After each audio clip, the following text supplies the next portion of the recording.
ഇപ്പോൾ എല്ലാവർക്കും ആഗ്രഹം ഒരാളെ പിടിച്ചുകൊണ്ട് ജയിലിൽ ഇട്ടിട്ടുണ്ട്, അയാൾക്ക് ജാമ്യം കിട്ടുമെന്ന് അറിയാനുള്ള വലിയ ആകാംക്ഷയിലാണ്. അയാൾ എങ്ങനെയെങ്കിലും ഇറക്കി കൊണ്ടുപോകണമെന്നാണ്. അധപ്പതനം എന്നല്ലാതെ എന്ത് പറയാൻ. കോൺഗ്രസിന് അന്തസ്സുണ്ടെങ്കിൽ അയാളോട് MLA സ്ഥാനം രാജിവെക്കുമെന്ന് വേണം. ഞങ്ങൾ പുറത്താക്കി, ഇനി അയാൾ ഏത് കയ്യാലെ ചാടിയാലും കുഴപ്പമില്ല എന്ന് വിചാരിക്കുന്നത് ശരിയല്ലല്ലോ.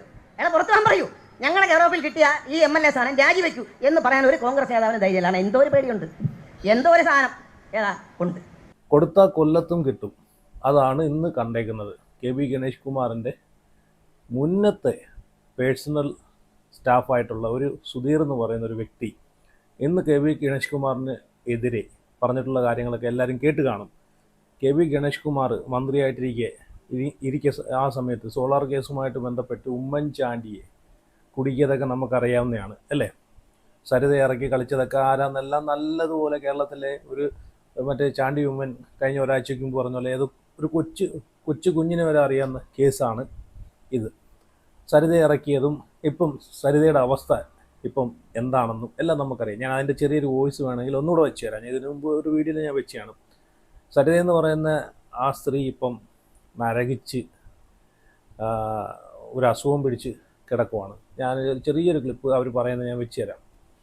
അപ്പം സരിത ഇറക്കി കളിച്ചതും ഉമ്മൻചാണ്ടിയെ തകർത്തതും ആ പാവപ്പെട്ട മനുഷ്യനെ നശിപ്പിച്ച് നാരായണ കല്ലാക്കിയതെല്ലാം ആരാണെന്ന് അരിയാഹാരം കഴിക്കുന്ന ജനങ്ങൾക്കെല്ലാം അറിയാവുന്നതാണ്. കേരളത്തിൽ ഓരോ കൊച്ചു കുഞ്ഞിനും അറിയാവുന്നതാണ്. ചാണ്ടി ഉമ്മൻ പറഞ്ഞ പോലെ. ചാണ്ടി ഉമ്മൻ കഴിഞ്ഞ ഒരാഴ്ചയ്ക്ക് മുമ്പ് ഈ ഒരു വിഷയം വീണ്ടും എടുത്തിട്ടല്ലോ. ഗണേഷ് കുമാർ അതിൻ്റെ ഇത് മറുപടിയൊക്കെ കൊടുക്കുന്നുണ്ടല്ലോ. അപ്പോൾ ഞാൻ അതൊക്കെ വെച്ച് തരാം, അവിടെ വെച്ച് തരാം. അതൊക്കെ നിങ്ങളൊന്നുകൂടെ ഒന്ന് കണ്ടുപോകും. അപ്പം ഇവിടെ ഇന്ന് സുധീർ എന്ന് പറയുന്ന മന്ത്രിയായിട്ടിരിക്കുക ഈ KB ഗണേഷ് കുമാർ സിനിമ കായിക മന്ത്രിയൊക്കെ ആയിട്ടിരിക്കുന്ന ഒരു സമയത്ത് അറിയാമല്ലോ, ഏത് വർഷമാണെന്ന് അറിയാമല്ലോ. ഉമ്മൻചാണ്ടിയെ സോളാർ കേസിൽ കൊടുക്കുന്നത് ഏത് വർഷമാണെന്നൊക്കെ അറിയാമല്ലോ. 2013 ഈ ഗണേഷ് കുമാർ മന്ത്രിസ്ഥാനത്ത് നിന്ന് രാജിവെച്ച് പോകുന്നത് ഈ ഒരു പ്രശ്നവുമായിട്ട് ബന്ധപ്പെട്ട്. അപ്പം ഈ ഗണേഷ് കുമാറിൻ്റെ പേഴ്സണൽ സ്റ്റാഫായിട്ടിരുന്നിട്ടുള്ളൊരു അംഗം സുധീർ എന്ന് പറഞ്ഞ വ്യക്തി ഇന്ന് പറഞ്ഞിട്ടുള്ള കാര്യം എന്താണെന്ന് വെച്ച് കഴിഞ്ഞാൽ ഈ ഉമ്മൻചാണ്ടിയെ പെണ്ണ് കേസിൽ കൊടുക്കും എന്ന് പലതവണ പുള്ളിയുടെയൊക്കെ മുമ്പിൽ വെച്ച് പറഞ്ഞിട്ടുണ്ടെന്നുള്ളൊരു ഗുരുതരമായിട്ടുള്ളൊരു ആരോപണം എന്ന് പറയാൻ പറ്റത്തില്ല, സത്യമായിട്ടുള്ളൊരു കാര്യം. കാരണം എല്ലാവർക്കും അറിയാവുന്ന കാര്യമാണ്. ഉമ്മൻചാണ്ടിയെ ആ ഒരു പരുവത്തിലേക്ക് തള്ളിവിട്ടത്, ആ ഒരു മാനസികാവസ്ഥയിലേക്ക് തള്ളിവിട്ടത് ആരാന്നല്ല നല്ലതുപോലെ അറിയാം. എന്നിട്ടും ആ മനുഷ്യൻ, പുള്ളി ഒരു മനുഷ്യസ്നേഹി ആയതുകൊണ്ട് മാത്രമാണ് ആ പുള്ളി പിന്നെയും ചിരിച്ച മുഖത്തോടു കൂടി നിന്നിട്ടുള്ളത് അല്ലേ. അതാണ് ആ പുള്ളിയുടെ ഒരു നന്മയെന്ന്. ഉമ്മൻചാണ്ടിയുടെ എന്നൊരു മനുഷ്യൻ്റെ ഒരു ആ മനുഷ്യൻ്റെ ഏറ്റവും വലിയൊരു പ്ലസ് പോയിൻ്റ് എന്ന് വെച്ച് കഴിഞ്ഞാൽ പുള്ളിയെ എത്ര ചവിട്ടി താഴ്ത്തിയവരുടെ മുമ്പിലും പുള്ളി ഒരു ചെറു പുഞ്ചിരിയോടുകൂടി മാത്രമേ നിന്നിട്ടുള്ളൂ അല്ലേ. അപ്പോൾ ഞാനിവിടെ കൊടുത്താൽ കൊല്ലത്തും കിട്ടുമെന്ന് പറയുന്ന കാര്യം എന്ന് വെച്ച് കഴിഞ്ഞാൽ രാഹുൽ മാങ്കൂട്ടവുമായിട്ടുള്ള വിഷയത്തിൽ ഈ പറഞ്ഞിട്ടുള്ള ഗണേഷ് കുമാർ ഇപ്പം ഒരു മാസം ആയിട്ടില്ല, രണ്ടാഴ്ചയ്ക്ക് മുമ്പ് നടത്തിയൊരു സ്പീച്ച് പ്രസംഗം നമ്മളെല്ലാം കണ്ടതാണ്. അതുകൊണ്ട് ഒരുത്തനെ കൊണ്ടുപോയി ജയിലിൽ ഇട്ടിട്ടുണ്ട്. അന്തസ്സുണ്ടെങ്കിൽ, കോൺഗ്രസ് പാർട്ടിക്ക് അന്തസ്സുണ്ടെങ്കിൽ രാഹുൽ മാങ്കൂട്ടത്തിനോട് രാജിവെക്കാൻ പറയാൻ എന്നൊരു കാര്യം പറഞ്ഞായിരുന്നു. അപ്പം ഭരണപക്ഷത്തിന് അന്തസ്സുണ്ടെങ്കിൽ, പിണറായി വിജയന് അന്തസ്സുണ്ടെങ്കിൽ KB ഗണേഷ് കുമാറിനോട് രാജിവെച്ച് പുറത്തു പോകാൻ പറയുക. അതാണ് വേണ്ടുന്നത്. അതാണ് ഞാൻ പറഞ്ഞത് കൊടുത്താൽ കൊല്ലത്തും കിട്ടുമെന്ന്. നേരത്തെയൊക്കെ പിന്നെയായിരുന്നു, ഇപ്പം അപ്പമാണ് കൊടുത്തുകൊണ്ടിരിക്കുന്നത് അല്ലേ. ഓക്കെ, എന്തായാലും ഈ പറഞ്ഞിട്ടുള്ള ഗണേഷ് കുമാറിൻ്റെ പേഴ്സണൽ സ്റ്റാഫായിട്ടുള്ള സുധീർ പറയുന്ന ഒരു ന്യൂസിന് കൊടുത്തിട്ടുള്ള കാര്യങ്ങളൊക്കെ വെളിപ്പെടുത്തലുകളൊക്കെ ഞാൻ വെച്ച് തരാം. നിങ്ങളൊന്ന് കണ്ടു നോക്ക്. അതിനു മുമ്പ് രാഹുൽ മാങ്കൂട്ടം തിരിച്ചു കൊണ്ടുവന്ന് ആഗ്രഹിക്കുന്ന ആളുകളെല്ലാം, രാഹുൽ മാങ്കൂട്ടത്തിനെ പിന്തുണയ്ക്കുന്ന ആളുകളെല്ലാം ലൈക്ക് ചെയ്തേരെ, അതുപോലെ കമൻറ്റ് ചെയ്തേരെ. നിങ്ങളുടെ അഭിപ്രായങ്ങളെല്ലാം കമൻറ്റ് ചെയ്യണം. അതുപോലെ എല്ലാവരും ചാനലും കൂടെ ഒന്ന് സബ്സ്ക്രൈബ് ചെയ്തേരെ. ഓക്കെ, സുധീർ പറയുന്ന ഒന്ന് കേട്ടു നോക്ക്. 2013 കാലഘട്ടത്തിൽ അന്നത്തെ വനം കായിക സിനിമാ വകുപ്പ് മന്ത്രിയായിരുന്ന ശ്രീ KB ഗണേഷ് കുമാറിൻ്റെ പേഴ്സണൽ സ്റ്റാഫിൽ അംഗമായിരുന്നു ഞാൻ അദ്ദേഹത്തിൻ്റെ സ്റ്റാഫിലുണ്ടായിരുന്നു. 2013 അദ്ദേഹം രാജിവെക്കേണ്ടുന്ന സാഹചര്യം ഉണ്ടായി. അത് ഏവർക്കും അറിയാവുന്നതാണ്. ആദ്യം അദ്ദേഹം രാജിവെക്കണം, അങ്ങനെ കേരള കോൺഗ്രസ് ബിയുടെ പ്രതിനിധിയായി മന്ത്രിസഭയിൽ ഉണ്ടായിരുന്ന അദ്ദേഹത്തിന് അങ്ങനെ ഒരു മന്ത്രിസ്ഥാനം ഞങ്ങൾക്ക് വേണ്ട എന്നാവശ്യപ്പെട്ടുകൊണ്ട് അദ്ദേഹത്തിൻ്റെ പിതാവും കേരള കോൺഗ്രസ് ബിയുടെ ചെയർമാനുമായ ശ്രീ R ബാലകൃഷ്ണപിള്ള സാർ സ്പീക്കർക്കും അതുപോലെ തന്നെ ശ്രീ ഉമ്മൻചാണ്ടി സാറിനും കത്ത് നൽകിയിരുന്നു. എന്നാൽ അതിൽ നിന്നൊക്കെ ശ്രീ ഉമ്മൻചാണ്ടി സാറും UDFും അദ്ദേഹത്തെ സംരക്ഷിക്കുകയാണ് ഉണ്ടായത്. തുടർന്ന് 2013 അദ്ദേഹത്തിൻ്റെ മുൻ ഭാര്യ ശ്രീമതി യാമിനി തങ്കച്ചി മ്യൂസിയം പോലീസ് സ്റ്റേഷനിൽ നൽകിയ ഗാർഹിക പീഡന കേസിൽ മ്യൂസിയം പോലീസ് സ്റ്റേഷനിൽ കേസെടുക്കുകയും കേസ് രജിസ്റ്റർ ചെയ്തതിൻ്റെ അടിസ്ഥാനത്തിൽ പ്രതിപക്ഷ സംഘടനകൾ നിയമസഭയ്ക്കകത്തും നിയമസഭയ്ക്ക് പുറത്തും അതിശക്തമായ പ്രതിഷേധമുണ്ടാക്കുകയും ഒരു മന്ത്രിയുടെ പേരിൽ കേസ് രജിസ്റ്റർ ചെയ്ത് അദ്ദേഹം അറസ്റ്റിലാകുന്ന സാഹചര്യം ഉണ്ടാവുകയും ചെയ്തപ്പോൾ അദ്ദേഹത്തിന് രാജിവെക്കേണ്ടി വന്നു. എന്നാൽ രാജിവെച്ച അദ്ദേഹം തുടർന്ന് ശ്രീ ഉമ്മൻചാണ്ടി സാറിൻ്റെ നിർദ്ദേശാനുസരണം അന്നത്തെ തൊഴിൽ വകുപ്പ് മന്ത്രിയായിരുന്ന ശ്രീ ഷിബു ബേബി ജോണിൻ്റെ നേതൃത്വത്തിൽ അദ്ദേഹത്തിൻ്റെ കുടുംബ പ്രശ്നം ഗാർഹിക പീഡന കേസ് മ്യൂസിയം പോലീസ് ഇത് സത്യമായോണ്ടാണ് ഇപ്പോഴും ഈ ഭരണവശം ഈ ഗണേഷ് കുമാറിനെ സംരക്ഷിക്കുന്നത് തന്നെ. ഉമ്മൻചാണ്ടിയെ മനഃപൂർവ്വം കുടുക്കി ഉമ്മൻചാണ്ടിയുടെ പേരിൽ പെണ്ണ് കേസ് കൊണ്ടിട്ട് ഉമ്മൻചാണ്ടിയെ നശിപ്പിച്ചിട്ട് ഭരണവശത്തേക്ക് കയറി വന്നിട്ടുള്ള ഇതുപോലുള്ള ആളുകൾ ഇപ്പോഴും ഇരിക്കുന്നുണ്ടെങ്കിൽ അതിന് ഏറ്റവും വലിയ ഒരു തെളിവാണ് ഇപ്പം ഈ ഭരണവശം ഈ വ്യക്തികളെ സംരക്ഷിക്കുന്നതിന് ഒരു കാരണം. ഉമ്മൻചാണ്ടിയെ കൊടുക്കാൻ ഇവർ മുൻപിട്ട് നിന്നുകൊണ്ട് മാത്രമാണ് ഇപ്പോഴും ഈ ഒരു പാർട്ടി. അങ്ങനെയാണല്ലോ മുകേഷിൻ്റെ കാര്യം എടുത്തു നോക്കിക്കഴിഞ്ഞാൽ നമുക്കറിയാവുന്നതാണ്. മുകേഷിന് എന്തുകൊണ്ട് മുകേഷിനെ ഇപ്പോഴും പാർട്ടി സംരക്ഷിച്ചുകൊണ്ട് വന്നു, അതൊന്ന് ചിന്തിച്ച് നോക്കിയാൽ അറിയാം. അപ്പം ഇവിടെ പിന്നെ ഉമ്മൻചാണ്ടിയുടെ കേസ് എടുത്തു നോക്കുവാണെങ്കിൽ നമുക്ക് എല്ലാവർക്കും അറിയാവുന്നതാണ്. അപ്പോൾ ആ മനുഷ്യൻ അനുഭവിച്ച് വേദനകളും യാചനകളും അല്ലേ, അതൊക്കെ ഒരു ഒരു ഒരു എത്ര കാലം കഴിഞ്ഞാലും ഇനി എത്ര നൂറ്റാണ്ടുകൾ കഴിഞ്ഞാൽ പോലും അതിൻ്റെ ഒന്നും ശാപം ആ അനുഭവിച്ച ആൾക്കാർ അത് അനുഭവിക്കാതെ എവിടെയും പോകത്തില്ല. അതിന് ഏറ്റവും വലിയ ഉദാഹരണമാണ് സരിത അല്ലേ. സരിതയുടെ ഇപ്പോഴത്തെ അവസ്ഥ ഞാൻ ആദ്യം പറഞ്ഞ പോലെ ഏതോ ഒരു മാരക രോഗമൊക്കെ പിടിച്ച് പുള്ളിക്കാരി വയ്യാതെ കിടക്കുവാണ്. സരിത ഇറക്കി കളിച്ച് ആ ഒരു വയസ്സായിട്ടുള്ള അച്ഛൻ്റെ പ്രായമുള്ളൊരു മനുഷ്യൻ്റെ അടുത്ത് മനുഷ്യൻ പീഡിപ്പിച്ച് എന്നൊക്കെ പറഞ്ഞിട്ട് ഈ കാട്ടിക്കൂട്ടിയ തോന്നിവാസങ്ങൾ അതിനൊക്കെയാണ് ഇപ്പം ആ പുള്ളിക്കാരി അനുഭവിച്ചുകൊണ്ടിരിക്കുന്നത് അല്ലേ.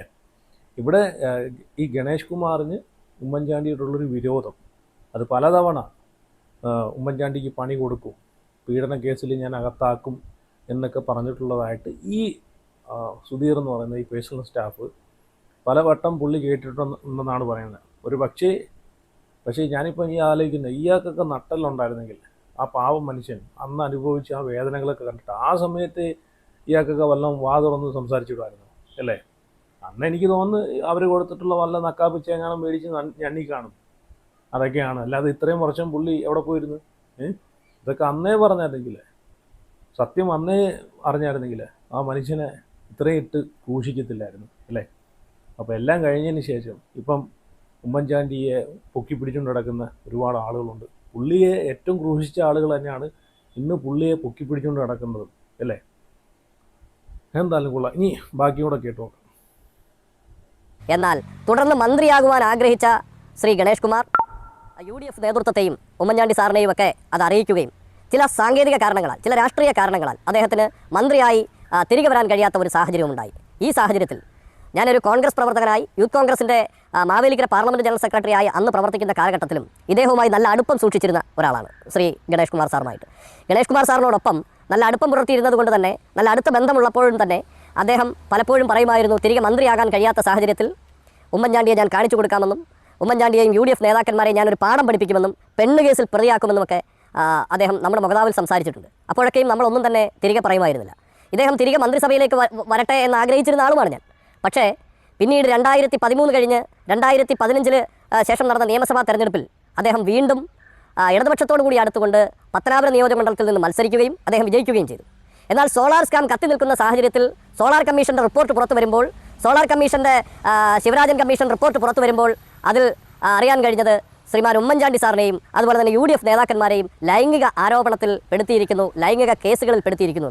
ഈ ചങ്ങാതി 2013 UDF മന്ത്രിസ്ഥാനത്ത് നിന്ന് പുറത്താക്കി ഗാർഹിക പീഡന കേസുമായിട്ട് ബന്ധപ്പെട്ട് അതിനുശേഷം പീഡകരെല്ലാം LDF എന്താണ് ചെയ്തിട്ടുള്ളത്?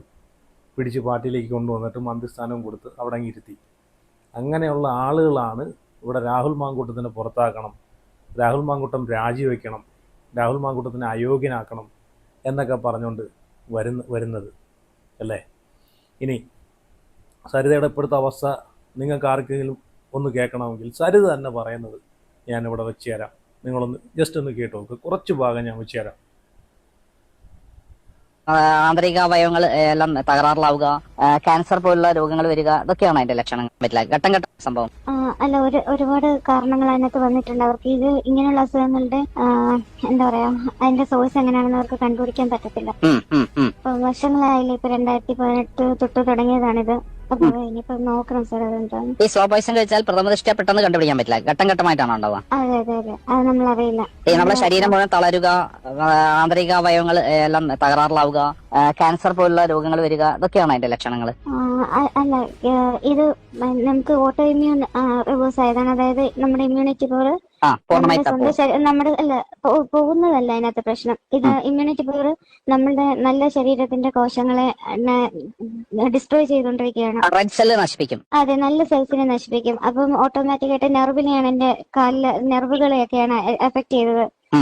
വാസ്കുലൈറ്റിസ് എന്ന് പറയുന്ന രക്തവാദം, അതായത് നെർവ്സിന്റെ എല്ലാം നീർവീക്കം, രക്തക്കൊള്ളികളിൽ നീർവീക്കം ഉണ്ടാക്കുകയാണ് ചെയ്തത്. എന്നിട്ട് ഞരമ്പുകളുടെ മൈലിൻ ഷീറ്റ് ഉരുകി പോകും. അത് ഈ ഓട്ടോഇമ്യൂൺ കാരണമാണ് അങ്ങനെ വന്നത്. അപ്പൊ നമ്മൾ ഈ നെർവ്സ് പോകുന്ന ഭാഗത്തെ മസിൽസ് പ്രവർത്തിക്കില്ലല്ലോ, അങ്ങനെ വീക്ക്നെസ് ഉണ്ടാവും.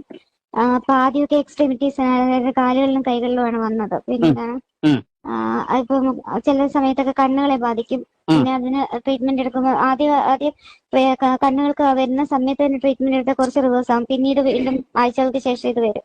അങ്ങനെയാണ്. ഈ ഗണേശൻ വേണ്ട സഹായം ഒന്നും ചെയ്യുന്നില്ലേ നേരം?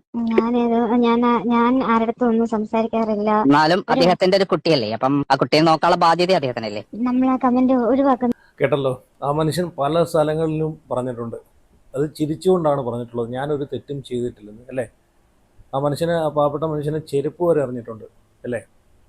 ആ കല്ലെറിഞ്ഞ ആളുകളെല്ലാം പിന്നെ പശ്ചാത്തപിച്ചൊരു അവസ്ഥ വന്നിട്ടുണ്ട്, അല്ലേ? അപ്പം ഇതിനെല്ലാം ഇല്ല കർമ്മ എന്ന് പറയുന്ന സാധനം ഉണ്ടല്ലോ, അതെന്നാലും കിട്ടും, അതിനകത്ത് യാതൊരു സംശയവുമില്ല. പുള്ളിയെ ആരൊക്കെ ഇതിനകത്ത് പെടുത്തി കൈയൊട്ടി ചിരിച്ചിട്ടുണ്ടോ അവരൊക്കെ അനുഭവിച്ചിട്ട് തന്നെ പോകത്തുള്ളൂ. അപ്പം അതൊക്കെ നമ്മൾ കണ്ടുകൊണ്ടിരിക്കുകയാണ്. അതുകൊണ്ട് ഓരോരുത്തരായിട്ട് ഇപ്പം രംഗത്തോട്ട് വരുവാണല്ലോ. ഇപ്പം ഇനി ഈ സുധീർ പറഞ്ഞില്ലേലും ഇതൊക്കെ എന്നേ ജനങ്ങൾ മനസ്സിലാക്കിയ കാര്യമാണ്. സത്യം ഇതൊക്കെ മുമ്പേ ജനങ്ങൾ മനസ്സിലാക്കിയ കാര്യമാണ്. പുള്ളിയേക്ക് ഇതുവരെ എവിടെ പോയി കടന്നെന്നാണ് ഞാൻ ആലോചിക്കുന്നത്. ഇതൊക്കെ അന്നേ പറയേണ്ട കേസുകളല്ലേ, അന്നേ ഇതൊക്കെ പറയണമായിരുന്നു, അല്ലേ? പക്ഷേ അന്നായാലും ഇപ്പോഴായാലും ഉമ്മൻചാണ്ടിയുടെ ഭാഗത്ത്, ഉമ്മൻചാണ്ടി ഒരു നിരപരാധിയാണ്, ഒരു പാവം, ഒരു സാധുവായിട്ടുള്ളൊരു മനുഷ്യനാണെന്ന് എല്ലാ ആളുകൾക്കും അറിയാവുന്ന കാര്യമാണ്, അല്ലേ? ഇപ്പോൾ കഴിഞ്ഞ ഒരാഴ്ചയ്ക്ക് മുമ്പാണ്, 1-2 ആഴ്ചയായി നമ്മൾ കണ്ടതാണ്, ചാണ്ടി ഉമ്മൻ ഗണേഷ് കുമാറിനെ പറ്റിയിട്ട് പറഞ്ഞതും അതിൻ്റെ പിറ്റേന്ന് തന്നെ ഗണേഷ് കുമാർ ഒരു വാർത്താ സമ്മേളനം വിളിച്ച് എല്ലാവരെയും കൂടെ കൂട്ടിയിട്ട് ഗണേഷ് കുമാർ പറയുന്നതെല്ലാം നമ്മൾ കണ്ടതാണ്. ഉമ്മൻചാണ്ടിയാണ് എന്നെ ചതിച്ചത്, ഞാനല്ല ഉമ്മൻചാണ്ടിയെ ചതിച്ചത്, എൻ്റെ കുടുംബജീവിതം തകർത്തത് ഉമ്മൻചാണ്ടിയാന്നൊക്കെ പറഞ്ഞിട്ടല്ലേ. ഇവിടെ ചാണ്ടി ഉമ്മൻ എന്താണ് പറഞ്ഞത്? നമ്മളെക്കാളും സ്വന്തം മകനെ പോലെ സ്നേഹിച്ചത്, വീട്ടിലൊരു അംഗത്തെ പോലെ കണ്ടതാണ് ഗണേഷ് കുമാറിനെ. ആ ഗണേഷ് കുമാർ ഇങ്ങനെയൊക്കെ ചെയ്യുമെന്ന് സ്വപ്നത്തിൽ പോലും വിചാരിച്ചിട്ടില്ല എന്നാണ് ചാണ്ടി ഉമ്മൻ പറഞ്ഞത്. അതിന് മറുപടിയായിട്ട് ഗണേഷ് കുമാർ പറഞ്ഞ എന്താണ്? ഉമ്മൻചാണ്ടി എന്നെയാണ് ചതിച്ചിട്ടുള്ളത്. ആ മരിച്ചുപോയ മനുഷ്യനെയൊക്കെ പറ്റിയിട്ട് വീണ്ടും ഇങ്ങനെ പറയേണ്ട വല്ല കാര്യമുണ്ടോ, അല്ലേ? എന്നെയാണ് ആ ഉമ്മൻചാണ്ടി ചതിച്ചിട്ടുള്ളത്, എൻ്റെ കുടുംബജീവിതമാണ് തകർത്തത് എന്നൊക്കെ പറഞ്ഞിട്ട് ഗാർഹിക പീഡനത്തിൽ ഈ പറഞ്ഞിട്ടുള്ള ഉമ്മൻചാണ്ടി ഇടപെട്ട അയാൾ ചെയ്ത ഏറ്റവും വലിയ തെറ്റെന്ന് വെച്ച് കഴിഞ്ഞാൽ ഇതിനകത്ത് കയറി ഇടപെടാൻ പോയതാണ്. അതാണ് ഉമ്മൻചാണ്ടി ചെയ്ത ഏറ്റവും വലിയ തെറ്റ്. എന്നാലും ഞാൻ ആ ഗണേഷ് കുമാർ പറയുന്ന അതും കൂടെ ഞാൻ ഇവിടെ നിന്ന് വെച്ചുതരാം, നിങ്ങളൊന്ന് കണ്ടു. ഇറങ്ങരുത്, രാഷ്ട്രീയമൊക്കെ ശരിയാ. അന്ന് ചാണ്ടി ഉമ്മൻ രാഷ്ട്രീയത്തിലില്ല. ഞാൻ ഉമ്മൻചാണ്ടിയെ ചതിച്ചു എന്ന് ഉമ്മൻചാണ്ടി പറഞ്ഞിട്ടില്ലല്ലോ, ഉണ്ടോ? ഉമ്മൻചാണ്ടി പറഞ്ഞിട്ടുണ്ടോ ഞാൻ ഉമ്മൻചാണ്ടിയെ ചതിച്ചു? ഞാൻ എന്ത് കഴിക്കാനാണ് ഉമ്മൻചാണ്ടിയല്ലേ എന്നെ ചതിച്ചത്? ഞാൻ എന്ത് കുറ്റം ചെയ്തിട്ടാണ് എൻ്റെ മന്ത്രിസ്ഥാനം 2003 രാജിവെപ്പിച്ചത്? ഞാൻ ഏത് കുറ്റമാണ് ചെയ്തത്? എൻ്റെ പേരിൽ ഏത് കേസാണുള്ളത് ഈ നാട്ടിൽ? സത്യസന്ധമായി ഞാൻ ജീവിച്ചതാണോ? നെല്ലിയാമ്പേതയെ പോലെ മനഭൂമി പതിച്ചു കൊടുക്കാൻ തയ്യാറാവാത്തതുകൊണ്ടാണോ ഞാൻ രാജിവെച്ചത്? ഒരു കുടുംബ വഴക്കിനെ മന്ത്രിയെ രാജിവെപ്പിച്ചേച്ച് തിരിച്ചെടുക്കാം എന്ന് പറഞ്ഞ് നടന്ന് പറ്റിച്ചിട്ട് എല്ലാം കഴിഞ്ഞതിന് ശേഷം അങ്ങനെ പറഞ്ഞാൽ കൊള്ളാം. അതൊന്നും പറയരുത്. ഉമ്മൻചാണ്ടി ജീവിച്ചിരുന്ന കാലത്ത് അദ്ദേഹം പറഞ്ഞില്ലല്ലോ ഞാൻ അദ്ദേഹത്തെ ചതിച്ചത്. ഇവിടെ ചാണ്ടി ഉമ്മൻ പറഞ്ഞ പോലെ ഇതൊക്കെ ഏത് കൊച്ചു കുഞ്ഞിനും അറിയാവുന്ന കാര്യങ്ങളാണ്. ഇതിൽ എന്താണ് സത്യം, എന്താണ് സത്യമല്ലാത്ത കാര്യങ്ങളെന്നൊക്കെ ഏത് കൊച്ചു കുഞ്ഞിനും അറിയാവുന്നതാണ്. ഇവിടെ ഉമ്മൻചാണ്ടിയുടെ CD തപ്പിപ്പോയതും ഇപ്പോൾ രാഹുൽ മാങ്കൂട്ടവുമായിട്ട് ബന്ധപ്പെട്ട് ഈ ഒരു കേസിനകത്ത് ഭ്രൂണത്തിൻ്റെ കാര്യം കൊണ്ടിട്ടല്ലോ. അപ്പം ഞാൻ വിചാരിച്ചു ഈ ഭ്രൂണം തപ്പി ഇനി വിദേശ രാജ്യങ്ങളിലേക്കൊക്കെ പോവായിരിക്കുമെന്ന്. കാരണം അങ്ങനെയുള്ള കാര്യങ്ങളൊക്കെയാണല്ലോ ചെയ്യുന്നത്. ഇപ്പോൾ ഉമ്മൻചാണ്ടിയുടെ കേസിനകത്തും അങ്ങനെയാണല്ലോ, CD തപ്പി പോയ കഥ വരെ ഉണ്ടല്ലോ. അപ്പോൾ എന്തായാലും നിങ്ങളുടെ അഭിപ്രായങ്ങളൊക്കെ ഉറപ്പായിട്ട് കമൻറ്റ് ചെയ്യുക.